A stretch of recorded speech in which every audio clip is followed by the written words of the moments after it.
Hello medicos, स्वागत है आप सबका फिर से रोबेस्को मेडिकल लाइब्रेरी में।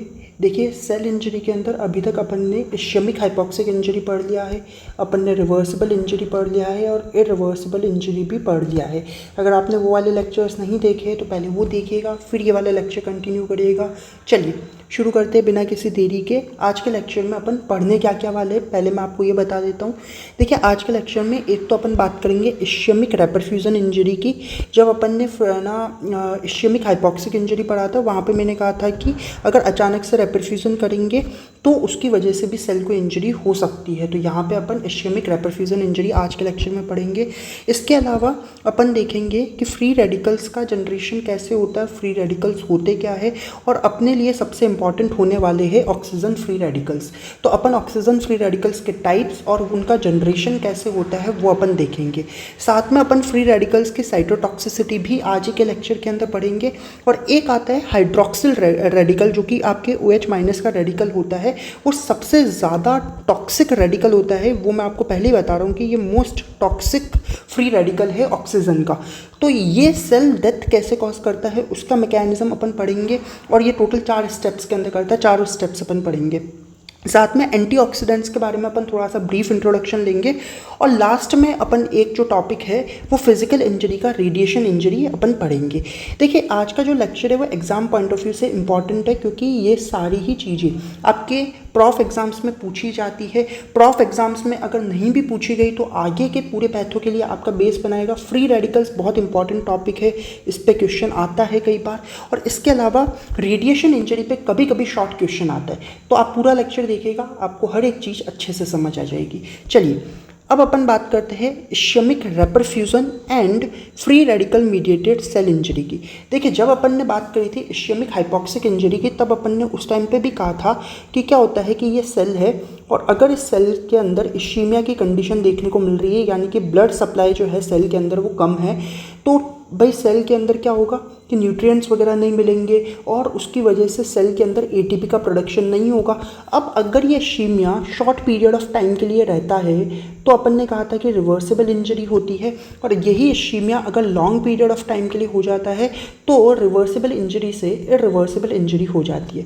बट अपन ने एक और बात कही थी, अपन ने कहा था कि सेल है उसके अंदर इश्यमिया की हो रखी कंडीशन जहाँ पे ब्लड सप्लाई जो है वो कम है, लेकिन ब्लड सप्लाई को अगर रिस्टोर कर दिया जाए तो उस कंडीशन को रेपरफ्यूजन कहा जाता है।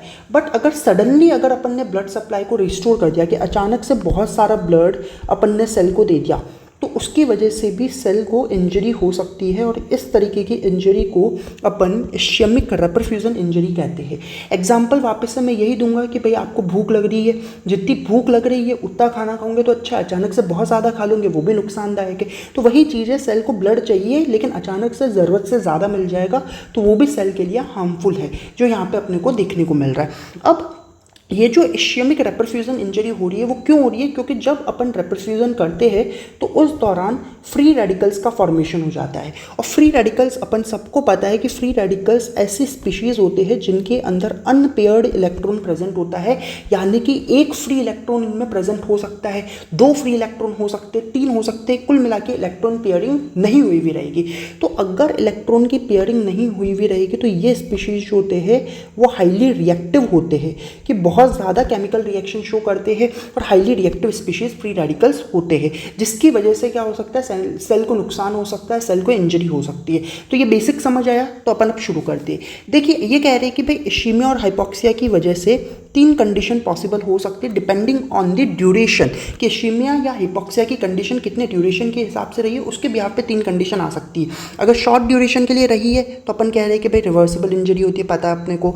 अगर लॉन्ग ड्यूरेशन के लिए रहती है तो इरिवर्सिबल इंजरी हो जाती है। लेकिन इश्यमिया की कंडीशन और अचानक से रेपरफ्यूजन कर दिया तो उसकी वजह से इश्यमिक रेपरफ्यूजन इंजरी होती है। और ऐसा क्यों होता है इश्यमिक रेपरफ्यूजन इंजरी? क्योंकि फ्री रेडिकल्स का प्रोडक्शन हो रहा है, और फ्री रेडिकल्स के अंदर सबसे इंपॉर्टेंट फ्री रेडिकल्स जो है वो ऑक्सीजन के फ्री रेडिकल्स होते हैं, यानी कि रिएक्टिव ऑक्सीजन स्पीशीज़ होती है, वो सबसे इंपॉर्टेंट है। अब देखिए, ये कह रहे हैं कि इश्यमिक रेपरफ्यूजन इंजरी के अंदर टोटल 3 चीज़ें होती है। कौन कौन सी 3 चीज़ें होती है? तो सबसे पहले तो कैल्शियम ओवरलोड होता है, दूसरा excessive generation of free radical होता है और तीसरा सब्सिक्वेंट इन्फ्लेमेटरी रिएक्शन होती है। जब अपन ने इश्यमिक हाइपोक्सिक इंजरी पढ़ी थी वहाँ पे मैंने बताया था कि भाई सेल है, सेल के अंदर अगर इश्यमिया की कंडीशन होगी तो क्या होते हैं कि आपके जो सेल के पंप्स होते हैं उनका फेलियर हो जाता है, जिसमें सोडियम पोटेशियम पंप का भी फेलियर होता है तो साथ में कैल्शियम पंप का भी फेलियर हो जाता है। अब कैल्शियम पंप का काम क्या होता है? कैल्शियम का इफ्लक्स कराना, कैल्शियम का इफ्लक्स कराना। लेकिन यहाँ पे कैल्शियम पंप का फेलियर हो रहा है तो कैल्शियम का इफ्लक्स नहीं हो पाएगा। अब अगर अपन ने रेपरफ्यूजन करा तो अचानक से ब्लड आ गया, अचानक से ब्लड आ गया तो क्या होगा कि ये भी सेल के लिए हार्मफुल है, तो कैल्शियम पंप का अभी भी फेलियर हुआ हुआ रहेगा, कैल्शियम का इफ्लक्स नहीं होगा। बल्कि जब अपन देखें अचानक से रेपरफ्यूजन होगा, अचानक से ब्लड सप्लाई होगी तो कैल्शियम का इन्फ्लक्स होने लगता है और कैल्शियम का लेवल साइटोप्लाज्म के अंदर बढ़ने लगता है और वो साइटोप्लाज्म से फिर माइटोकॉन्ड्रिया में चल जाता है। इसकी वजह से इंजरी हो सकती है। तो ये कैल्शियम ओवरलोड की कंडीशन है, ये कैल्शियम का लेवल बढ़ रहा है, ये अपन बात कर चुके, ये अपन पहले वाले लेक्चर में पढ़ चुके। फिर यहाँ पे अपन कह रहे हैं कि फिर क्या होगा कि आपके फ्री रेडिकल्स का जनरेशन होगा, excessive generation of free radicals जिनके अंदर अनपेयर्ड इलेक्ट्रॉन है। एग्जांपल के तौर पे super oxide, hydrogen peroxide, hydroxyl radical, पर नाइट्रेट, जो कि हाईली रिएक्टिव स्पीशीज होते हैं। और इसके अलावा इसके बाद में एक इन्फ्लेमेटरी रिएक्शन यानी कि इन्फ्लेमेशन अपने को देखने को मिलता है। तो देखिए अभी तक अपन ने क्या क्या बात कर ली। अपन ने देखिए ये वाली जो कैल्शियम ओवरलोड की कंडीशन है वो प्रीवियस लेक्चर्स में कवर कर ली है। इन्फ्लेमेशन के ऊपर एक पूरा चैप्टर है, जो सेकंड चैप्टर पैथो में अपन पढ़ेंगे वो पूरा इन्फ्लेमेशन का है। तो अपने यहाँ पे इस लेक्चर के अंदर जो पॉइंट ऑफ कंसर्न है वो फ्री रेडिकल इंजरी है। तो यहाँ पे excessive generation of free radicals अपना पॉइंट ऑफ कंसर्न है। तो चलिए अब देखिए अगर अपन कह रहे हैं कि अगर फ्री रेडिकल्स का प्रोडक्शन होगा तो क्या होगा? Free radical mediated cell injury होगी। और अपने लिए सबसे इंपॉर्टेंट कौन से फ्री रेडिकल्स है? ऑक्सीजन फ्री रेडिकल्स है। तो ऑक्सीजन फ्री रेडिकल्स के अंदर अपन कह रहे हैं कि क्या हो रहा है वो समझाने के लिए मैं आपको ये कह रहा हूँ कि भाई कोई सेल है और उस सेल का मेटाबॉलिज्म चल रहा है, यानी कि उसमें कैटाबॉलिज्म भी हो रहा है तो उसमें एनाबॉलिज्म भी हो रहा है। और मेटाबॉलिज्म अगर हो रहा है इसका मतलब बहुत से केमिकल रिएक्शंस उसके अंदर हो रहे हैं।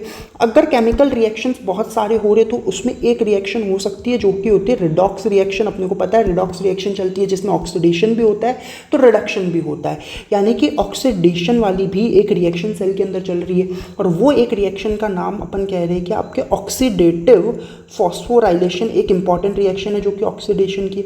अब ये जो ऑक्सीडेटिव फॉस्फोराइलेशन होती है वो एटीपी का प्रोडक्शन करती है। अब ये एटीपी का प्रोडक्शन तो कर रही है लेकिन साथ में और भी तो बाई प्रोडक्ट्स बनेंगे। वो कैसे बनेंगे? वो रिएक्शन अपने को समझनी है कि ये यही कह रहे हैं कि भाई सेल का मेटाबॉलिज्म हो रहा है, रिडॉक्स रिएक्शन चल रही है, एक ऑक्सीडेटिव प्रोसेस है जो कि एटीपी प्रोडक्शन कर रहा है, यानी कि ऑक्सीडेटिव फॉस्फोराइलेशन से एटीपी बन रहा है। अब ऑक्सीडेटिव प्रोसेस की पूरी एक रिएक्शन होती है। पूरी रिएक्शन अभी के लिए अपने काम की नहीं है। अपने को ये समझना है कि इस ऑक्सीडेटिव रिएक्शन के अंदर क्या होता है कि ऑक्सीजन जो होता है वो रिक्वायर्ड होता है और वो ऑक्सीजन H+ के प्रेजेंस में वाटर का फॉर्मेशन करता है कि 2O2 + 2H+ मिलकर 2H2O। अगर अपन बैलेंस कर दे रिएक्शन तो ये इस रिएक्शन के अंदर बैलेंस हो गए। तो ओवरऑल अपन देखें कि ऑक्सीडेशन के रिएक्शन है तो ऑक्सीडेशन रिडक्शन में क्या हो रहा होता है? ऑक्सीडेशन में इलेक्ट्रॉन का क्या होगा? ट्रांसफर होगा और रिडक्शन में इलेक्ट्रॉन क्या होगा?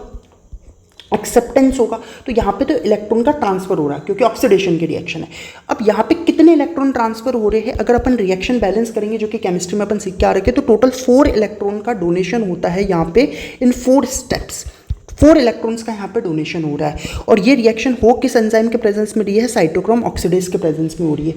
इंपॉर्टेंट बात है, जितने भी एंजाइम्स मैं यहाँ पे साइड में लिख रहा हूँ आपके आगे काम आने वाले हैं तो मैं यहाँ पे साइड में लिख रहा हूँ, आपको याद रखना है, ये नाम याद कर लो कि साइटोक्रोम ऑक्सीडेज के प्रेजेंस में आपके क्या हुआ? H2O बना और साथ में 4 इलेक्ट्रॉन का ट्रांसफर हुआ है इन द 4 स्टेप्स। और ये सारी रिएक्शन जो चल रही है वो कहाँ चल रही है? इनर माइटोकॉन्ड्रियल मेम्ब्रेन पे चल रही है। ठीक है, अब ये जो रिएक्शन होती है ना उसमें क्या होता है, कभी कभी ऑक्सीजन फ्री रेडिकल्स का फॉर्मेशन हो जाता है। मतलब जनरली क्या होगा कि भाई ऑक्सीजन और H+ मिलेंगे और वाटर बनाएंगे, लेकिन कभी कभी ऑक्सीजन फ्री रेडिकल्स का फॉर्मेशन हो जाता है। अब ऑक्सीजन फ्री रेडिकल्स का फॉर्मेशन कब कब हो सकता है? एक तो लीकेज की वजह से हो सकता है, due to the mitochondrial leakage. दूसरा हो सकता है कि कभी कभी डायरेक्ट जो इलेक्ट्रॉन ट्रांसपोर्ट चेन जो माइटोकॉन्ड्रिया में चल रही है उसकी वजह से हो सकता है। तीसरा अपन कह रहे हैं कि आपके कुछ एंजाइम्स की वजह से हो सकता है, जैसे कि ज़ैंथीन ऑक्सीडेज नाम के एंजाइम होते हैं, उसकी वजह से भी ऑक्सीजन फ्री रेडिकल्स बन सकते हैं इसी रिएक्शन के दौरान। ये जो है वो नॉर्मल रिएक्शन है, बट यही रिएक्शन क्या होगी कि इश्कीमिया और इश्कीमिया की कंडीशन आएगी और फिर अचानक से अगर रेपरफ्यूजन कर दिया तो ऑक्सीजन फ्री रेडिकल्स बन सकते हैं।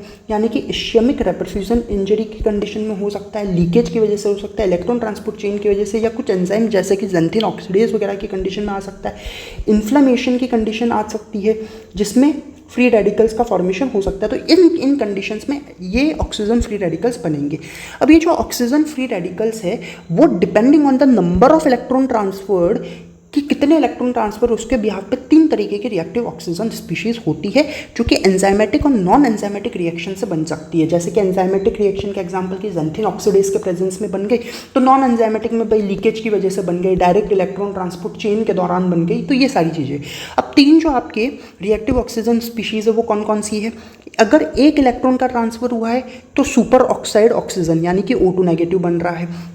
अगर 2 इलेक्ट्रॉन का ट्रांसफर हुआ है तो हाइड्रोजन पेरोक्साइड यानी कि H2O2 बन रहा है। अगर 3 इलेक्ट्रॉन का ट्रांसफर हुआ है तो हाइड्रोक्सिल रेडिकल यानी कि OH- बन रहा है।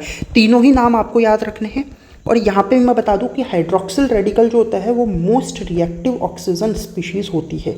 It is the most reactive oxygen free radical. ठीक है, याद रहेगा। तो 3 कौन कौन से आपके फ्री रेडिकल्स बन रहे हैं ऑक्सीजन के depending on the number of electron transport? Super oxide oxygen, hydrogen peroxide and hydroxyl radical. अब ये बनते कैसे हैं, तीनों स्पेसिफिकली कैसे बनते हैं वो अपन अब समझेंगे। देखिए, सबसे पहले बात करते हैं सुपर ऑक्साइड की। सुपर ऑक्साइड कौन सा है? O2 negative. देखिए, एक तो ये डायरेक्टली बन सकता है, एक एंजाइमेटिकली बन सकता है। डायरेक्टली ये बनता है by the auto oxidation of oxygen during the mitochondrial electron transport. कि जो माइटोकॉन्ड्रिया के अंदर इलेक्ट्रॉन ट्रांसपोर्ट चेन बन रही है, डायरेक्टली ऑक्सीजन का क्या होगा? ऑटो ऑक्सीडेशन होगा, जिसकी वजह से सुपर ऑक्साइड रेडिकल बन सकता है। और एंजाइमेटिकली अगर अपन देखें तो ज़ैंथीन ऑक्सीडेज की वजह से बन सकता है या साइटोक्रोम P450 की वजह से बन सकता है। ठीक है जी, ये समझ आया। अब देखो यहाँ पे पहला एंजाइम मैंने क्या कहा था आपको कि आपके एक तो एंजाइम अपन ने कहा था ये वाला साइटोक्रोम ऑक्सीडेज, ये आपको याद रखना था, मैंने आपको कहा था साइटोक्रोम ऑक्सीडेज। दूसरा एंजाइम मैं कौन सा कह रहा हूँ आपको याद रखना है, वो आपको याद रखना है ज़ैंथीन ऑक्सीडेज। कौन सा एंजाइम याद रखोगे? Xanthine oxidase. ठीक है, अब आगे बात करते हैं हाइड्रोजन पर ऑक्साइड की। ऑक्सीजन सुपर ऑक्साइड के बाद अपन बात करेंगे आपके हाइड्रोजन पर ऑक्साइड की।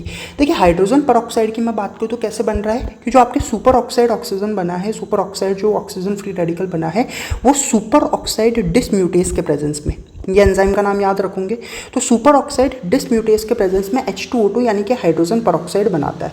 और ये जो हाइड्रोजन परऑक्साइड बन रहा है इसका वापस से ब्रेकडाउन हो जाता है 2 एंजाइम्स के प्रेजेंस में। एक तो अपन कह रहे हैं कि पर ऑक्सीजोम्स के अंदर एक एंजाइम होता है जिसका नाम है कैटेलेस, तो कैटेलेस के प्रेजेंस में ये वाटर बना देता है। और साइटोसोल और माइटोकॉन्ड्रिया में एक एंजाइम होता है जिसे कहते हैं ग्लूटाथियोन परऑक्सीडेज, ये भी H2O2 का ब्रेकडाउन करके H2O बनाते हैं। पर ऑक्सीजोम के अंदर कैटेलेस होता है तो साइटोसोल और माइटोकॉन्ड्रिया के अंदर ग्लूटाथियोन परऑक्सीडेज होता है। तो यहाँ पे कितने एंजाइम आए? 3 एंजाइम आए। एक तो आपके सुपर ऑक्साइड डिसम्यूटेज, ये नंबर 3 नाम दे दो, ये है चौथा नाम दे दो, और कैटेलेस को नंबर 5 दे दो। ये 5 एंजाइम्स आपको नाम याद होने चाहिए हमेशा। ठीक है, हाइड्रोजन पर ऑक्साइड के बाद नेक्स्ट अपन अब बात कर रहे हैं हाइड्रोक्सिल रेडिकल की। देखिए, हाइड्रोक्सिल रेडिकल जो है उसका प्रोडक्शन या तो वाटर के रेडियोलिसिस से हो सकता है कि भाई वाटर है, वाटर के ऊपर आपके कोई रेडिएशन आई है और उस रेडिएशन की वजह से वाटर का क्या होगा? ब्रेकडाउन होगा। और ब्रेकडाउन होगा तो अपन कह रहे हैं कि आपके OH- बन सकता है। ठीक है, एक आता है फेंटन रिएक्शन। देखिए, फेंटन रिएक्शन इंपॉर्टेंट है। फेंटन रिएक्शन में क्या आता है कि ट्रांजिशन मेटल जो होते हैं ना, ट्रांजिशन मेटल्स की वजह से भी फ्री रेडिकल्स बन सकते हैं। और ट्रांजिशन मेटल्स में एक अपने को पता है कि आयरन एग्जाम्पल हो सकता है, कॉपर एग्जाम्पल हो सकता है।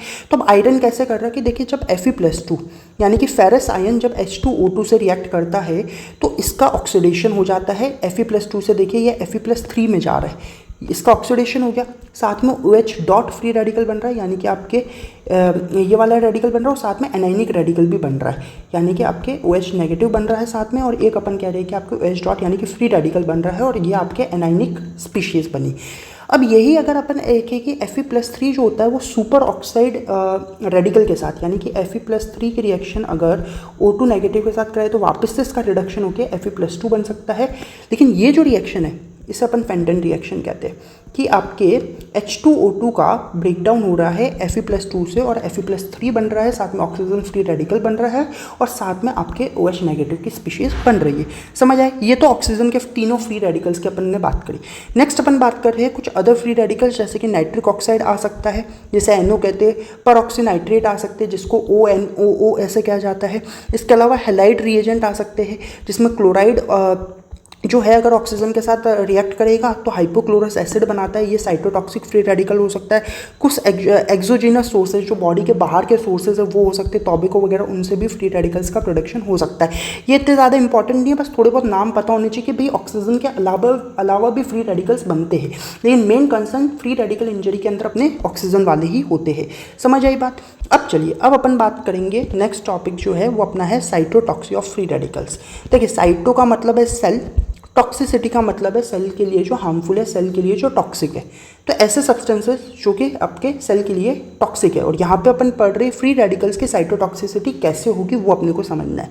देखिए, फ्री रेडिकल्स की साइटोटॉक्सिसिटी समझने से पहले ये कह रहे हैं कि भाई ये जो फ्री रेडिकल्स होते हैं वो फिजियोलॉजिकल प्रोसेसेस में भी बनते हैं, तो पैथोलॉजिकल प्रोसेस में भी बनते हैं। फिजियोलॉजिकल प्रोसेस का मतलब है कि ये नॉर्मल कंडीशन में बन रहे बॉडी के लिए, उस टाइम पर ये हार्मफुल नहीं होंगे। क्यों नहीं होंगे? कि भाई कोई सेल है, सेल के अंदर हार्मफुल सब्सटेंसेस प्रेजेंट थे, अब इन हार्मफुल सब्सटेंसेस को खत्म करने के लिए अगर फ्री रेडिकल्स बने तो अच्छी बात है, सेल का तो फायदा ही हो रहा है, तो नॉर्मल फिजियोलॉजिकल कंडीशन है। लेकिन पैथोलॉजिकल कंडीशन जो है वो एबनॉर्मल कंडीशन है, डिजीज्ड कंडीशन है, तो इसमें अगर फ्री रेडिकल्स बनेंगे तो ये जो कंडीशन है वो बॉडी के लिए हार्मफुल होती है। अब देखिए, यहाँ पे अपन जो कह रहे हैं ऑक्सीजन फ्री रेडिकल्स, ये जो ऑक्सीजन फ्री रेडिकल्स बने हैं कैसे बने वो अभी अपन ने देखा कि भाई एंजाइमेटिकली बन सकते हैं, डायरेक्टली अगर ऑटो ऑक्सीडेशन हो रहा है तो बन सकते हैं, ट्रांजिशन मेटल से बन सकते हैं, तो इन चीज़ों से बन सकते हैं।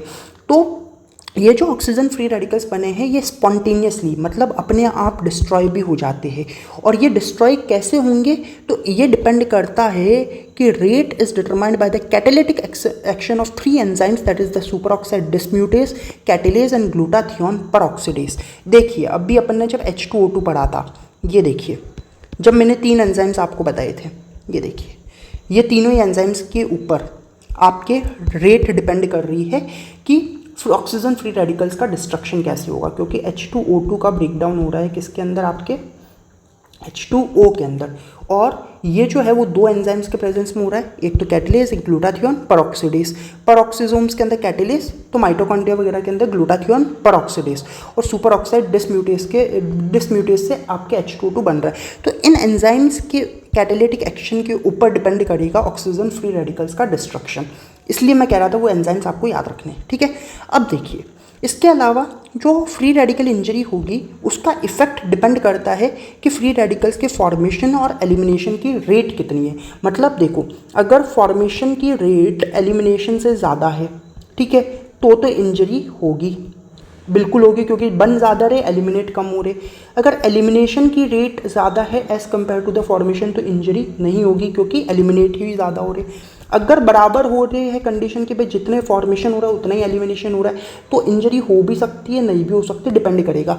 बट अगर फॉर्मेशन की रेट ज़्यादा हुई तो इंजरी हो सकती है। तो वही कह रहे हैं कि ऑक्सीजन फ्री रेडिकल्स जो बने हैं उसकी इंजरी का इफेक्ट कैसा होगा, it depends on it's rate of their formation and elimination, ठीक है। अगर डिग्रेड नहीं हुए, अगर एलिमिनेट नहीं हुए तो क्या होगा, तो फिर ये होगा कि फ्री रेडिकल्स जो है वो सेल के सारे मॉलिक्यूल्स के साथ बाइंड कर जाएंगे, क्योंकि अपने को पता है फ्री रेडिकल्स जो होते हैं वो हाईली रिएक्टिव स्पीशीज़ होते हैं, तो वो सेल के सारे मॉलिक्यूल्स के साथ बाइंड कर जाएंगे।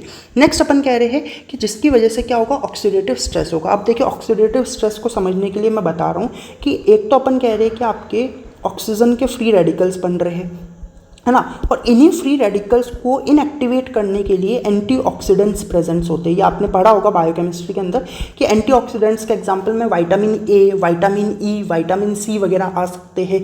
तो ये जो एंटीऑक्सीडेंट्स होते हैं वो क्या करते हैं, इसको इनएक्टिवेट करके रखते हैं। लेकिन अगर फ्री रेडिकल्स का डिस्ट्रक्शन ही नहीं हुआ तो वो सेल के सारे मॉलिक्यूल्स के साथ बाइंड कर जाएंगे। तो उस कंडीशन में क्या होगा कि एंटीऑक्सीडेंट के नंबर कम होने लगेंगे। मतलब फ्री रेडिकल अगर एंटीऑक्सीडेंट के बराबर है तो नॉर्मल कंडीशन है, फ्री रेडिकल अगर ज़्यादा हो गए एंटीऑक्सीडेंट से, इस कंडीशन को ऑक्सीडेटिव स्ट्रेस कहा जाता है। सबसे सिंपलेस्ट लैंग्वेज में बता रहा हूँ कि आपके फ्री रेडिकल अगर एंटीऑक्सीडेंट से ज़्यादा हो गए तो उस कंडीशन को ऑक्सीडेटिव स्ट्रेस कहा जाता है। ठीक है, अब देखिए वापस से वही बात कि आपके सबसे रिएक्टिव स्पीशीज़ कौन सी है, हाइड्रोक्सिल रेडिकल जो वो सबसे reactive oxygen free radical species है।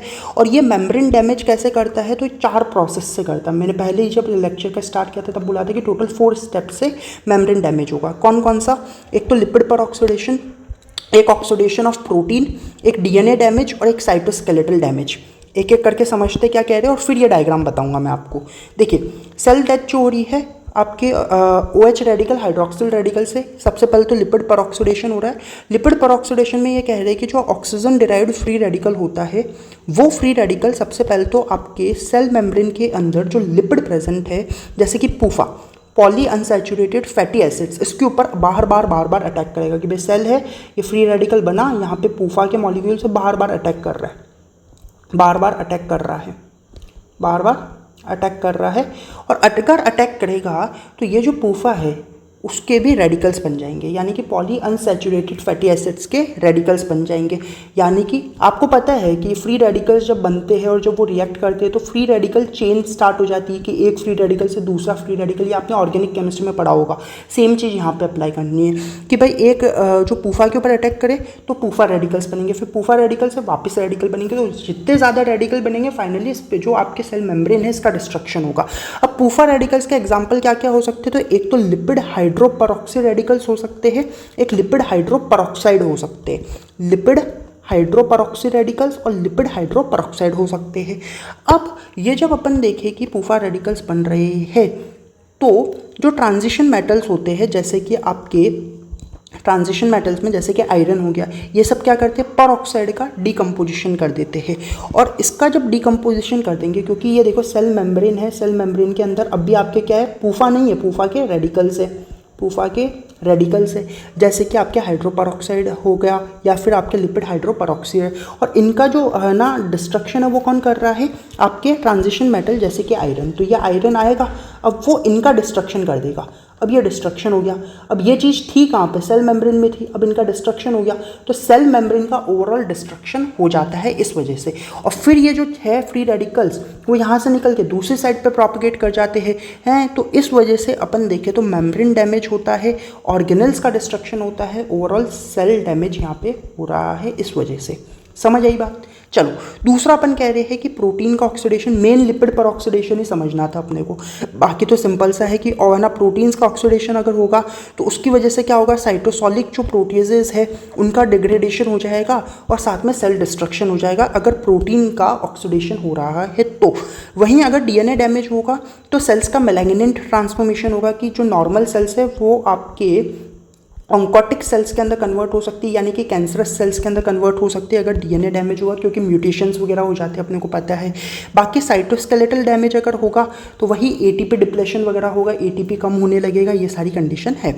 नेक्स्ट ये कह रहे हैं, ये जो डायग्राम है मैं पहले ये बता देता हूँ कि देखो कि जो आपके mechanism of cell death by we can say hydroxyl radical, तो वही कह रहे कि एक तो लिपिड पर ऑक्सीडेशन होगा, ये देखो आपके हाइड्रोक्सिल रेडिकल आएगा और मेम्ब्रेन को डैमेज कर देगा।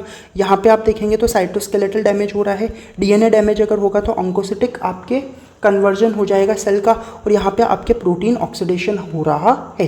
ठीक है, ये डायग्राम आप बना सकते हैं एग्जाम के अंदर, जब क्वेश्चन आता है तो बना के आइएगा।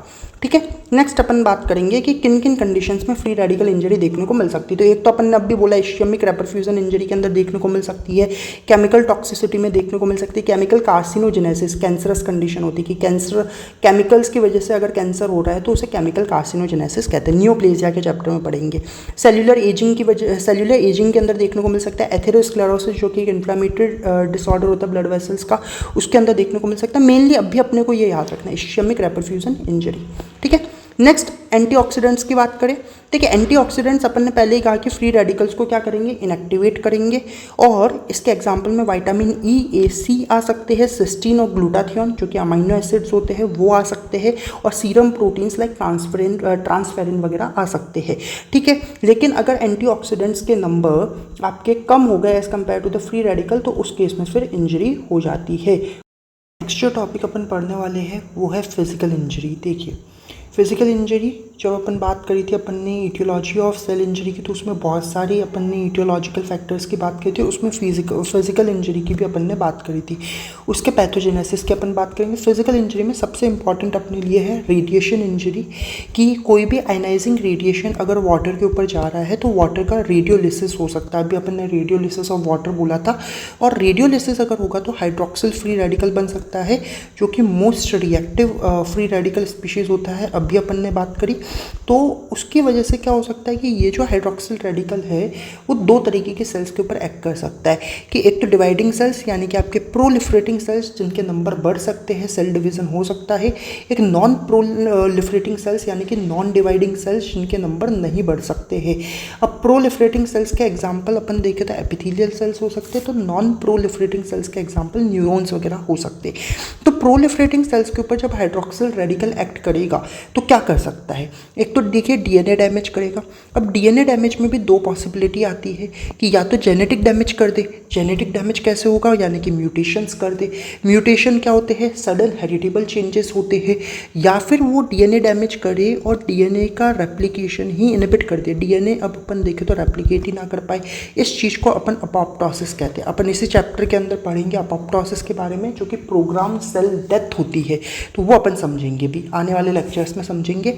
और वहीं अगर अपन नॉन डिवाइडिंग सेल्स की बात करें या नॉन प्रोलिफरेटिंग सेल्स की बात करें जैसे कि न्यूरॉन्स, उसमें ये क्या करेंगे, हाइड्रोक्सिल रेडिकल अभी अपन ने देखा कि लिपिड परऑक्सीडेशन करेंगे, और लिपिड परऑक्सीडेशन अगर करेंगे तो उससे क्या होगा, सेल मेम्ब्रेन डैमेज होगा, और सेल मेम्ब्रेन डैमेज अगर होगा तो आपके नेक्रोसिस होगा। नेक्रोसिस अपन आने वाले ही एक या दो लेक्चर्स के अंदर स्टार्ट कर देंगे, तो नेक्रोसिस होगा, ठीक है। तो ये समझ आया कि भाई आपके रेडिएशन इंजरी के अंदर हो क्या रहा है, वाटर का रेडियोलिसिस हो रहा है, दो सेल्स के ऊपर एक्ट कर रहे। So guys that was all about today's lecture. If you found this lecture useful and helpful, then please like, share and subscribe the channel. Thank you for watching.